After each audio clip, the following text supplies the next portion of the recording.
तो बच्चों, जो हम अपना चैप्टर पढ़ चुके हैं 7 चैप्टर, उसी के अभ्यास कार्य को पढ़ेंगे यहाँ पे। अयम छात्रः अस्मि आवाम वानरो श्वः। मैं छात्रा हूँ, हम दोनों वानर हैं। वयम गायका स्मः। वयम यानी हम सब, तो इसके साथ आपको कूर्म का प्रयोग हो जाएगा। अयम करोमि, मैं करता हूँ। यहाँ पे आगे मंजूषा के माध्यम से ये हमें फिल करने हैं। फिल इन द ब्लैंक के असि ही, त्वम के असि, तुम कौन हो। युवाम, तुम दोनों कौन हो। युयम, तुम सब कौन हैं। ठीक है। अयम अध्यापिका अस्मि, मैं अध्यापिका हूँ। आवाम छात्रो, हम दोनों छात्र हैं। युयम, तुम सब भी छात्रा हो। ठीक है। आगे भी आपको सेंटेंस दिए हुए हैं, अंडरलाइन वाले शब्द आपको चेंज करने हैं, शुद्ध करके लिखने हैं। अयम वशामः गलत लिखा था, जो अयम वशामी के माध्यम से स्पष्ट किया है। आवाम नृत्यामि, हम दोनों नाचते हैं। आवाम नृत्यावः। वयम तर्का श्वः, तो वयम तर्का स्मः। अयम गायिका, मैं गायिका हूँ, तो अयम गायिका अस्मि। आवाम यच्छाम, यच्छाव हो जाएगा। आवाम यच्छावः। वयम छात्रा अस्मि, वयम छात्रा स्मः। ठीक है। आगे भी कुछ उदाहरण हैं जो धातु दी हुई है, धातु के आधार पे इनको फिल करना है। अयम करोमि, मैं करता हूँ।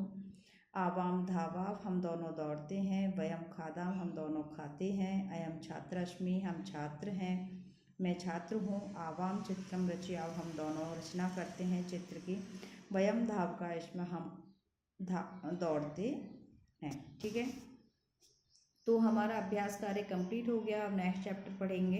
यहाँ पे अव्यय पद अष्टम पाठ हम पढ़ रहे हैं। और देखिए अव्यय क्या होते हैं। अव्यय ऐसे शब्द जो तीनों वचन, तीनों लिंगों और कोई भी काल का प्रभाव ना पड़े, ऐसे शब्दों को अव्यय कहते हैं। तो देखो यहाँ पे कुछ उदाहरण आएंगे आपके लिए। ना व्ययम इति अव्ययम, जो व्यय ना हो वो अव्यय होता है। जिन शब्दों के रूप में कभी परिवर्तित ना हो वे अव्यय कहलाते हैं।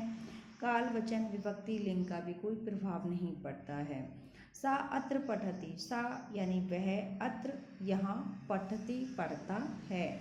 वह, सा महिला के लिए आया, वह पढ़ती है। ते अत्र पठिष्यन्ति, यानी वे सब यहाँ पढ़ते हैं। अब जो अत्र शब्द आया है यहाँ, यहाँ के साथ आप प्लूरल, सिंगुलर, एक वचन, द्विवचन, कोई भी काल में आप यदि प्रयुक्त करके सेंटेंस बनाओगे तो अत्र अत्र ही रहेगा, अत्र में कोई चेंज नहीं होगा। तो अत्र क्या कहलाएगा, अव्यय कहलाएगा।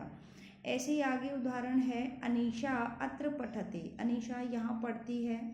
गरिमा कुत्र पठति, गरिमा कहाँ पढ़ती है। कुत्र, अत्र, तत्र, तो ये स्थानवाची अव्यय कहलाएंगे, इनमें कोई चेंज नहीं होता है।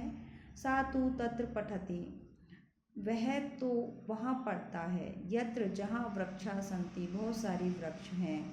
सौम्या अपि तत्र एव अस्ति, सौम्या भी वहाँ है। ठीक है, वहीं है। अपि का अर्थ भी, एव का ही। रीटा दूरे अस्ति, रीटा बहुत दूर है। सा उच्चई हस्ती, हो, वो बहुत जोर से हंसती है। तो ये दूरे है, उच्चई है, ये भी कहाँ जाएगा, उच्चई शब्द अव्यय पद के अंतर्गत। अब निमित्त और दीपिका च मित्र स्तः, तो ये दो मित्रों के विषय में कहा है। और शब्द को हम जो प्रयोग करते हैं, चा आया है, वो अपना अव्यय पद है।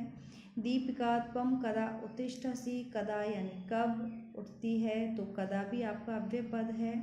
जो आपके ये रेड वर्ड हो रहे हैं ये सभी अव्यय हैं। अयम प्रातः उत्तिष्ठामि, मैं प्रातः उठती हूँ, प्रातः क्या कहलाएगा, अव्यय पद कहलाएगा। त्वम किमर्थम पृच्छसि, तो तुम क्या किस लिए पूछ रही हो।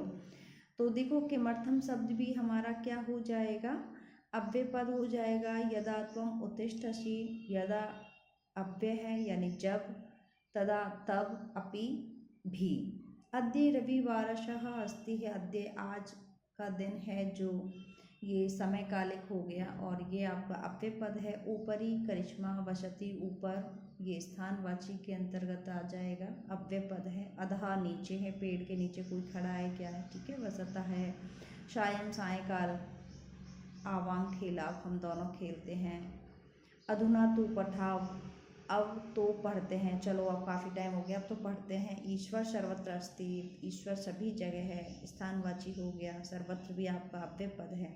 स सदैव रक्षति, वह हमेशा रक्षा करते हैं, ईश्वर हमारी रक्षा करते हैं। ठीक है, आगे कुछ उदाहरण और हैं, ये भी पढ़ लीजिए। कच्छप सनह सनह चलती, कच्छप धीरे धीरे चलता है। सनह सनह आपका अव्यय पद हो जाएगा। शशका तीव्रम धावती, शशक तीव्र गति से दौड़ता है, तो तीव्रम आपका अव्यय पद हुआ। जलम कदापि ऊपरी न बहती, ऊपर कभी नहीं बहता, हमेशा नीचे बहता रहता है, तो ये विशेषता बताइए। कदापि कभी भी ऊपरी न, तो अव्यय पद के अंतर्गत आ गया। झरा सदा निश्चयी बहती, तो ये भी हमारा अव्यय है। तत् यानी वहाँ, जलम तीव्रम, तीव्र यानी तेजी से बह रहा है, तो ये भी अव्यय है। यहाँ पे विशेष में बताया है कि समयवाचक, स्थानवाचक, प्रश्नवाचक अव्यय होते हैं, जिनको हमने पढ़ा है, और ये हमारा चैप्टर भी कंप्लीट। थैंक यू बच्चों।